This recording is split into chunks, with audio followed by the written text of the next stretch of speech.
kalabasa guys. Tapos yung konting ano guys, yung kamote. Lagay na natin kasi sayang naman guys. Hindi natin nilagay. Muna natin yung kalabasa guys. Malambot ko siya naman. Kasi tagal maluto yung ating kalabasa kamote.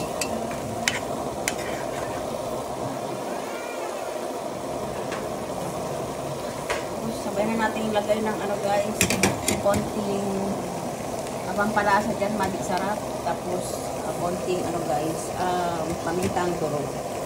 Ayan, ganyan lang yan guys. Ayan.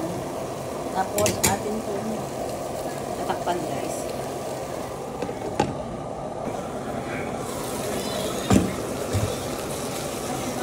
Ayan guys.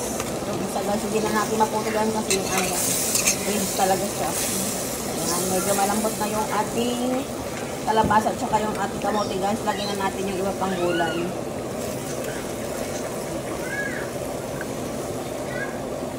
Karong okra at saka yung ano guys, ilagay mo na yung ating ampalaya.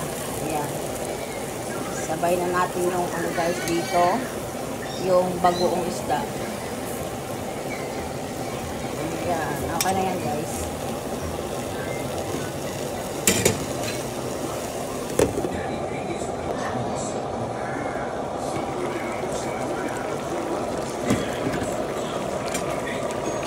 Ayan na guys. Ang ating ulam guys.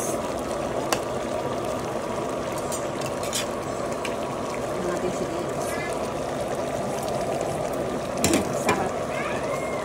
Ayan po guys, ready to serve na po ang ating ulam. Ayan, gulay. Ayan guys, thank you guys for watching. Just like, share, and subscribe. Dali ko kayo guys. Bye!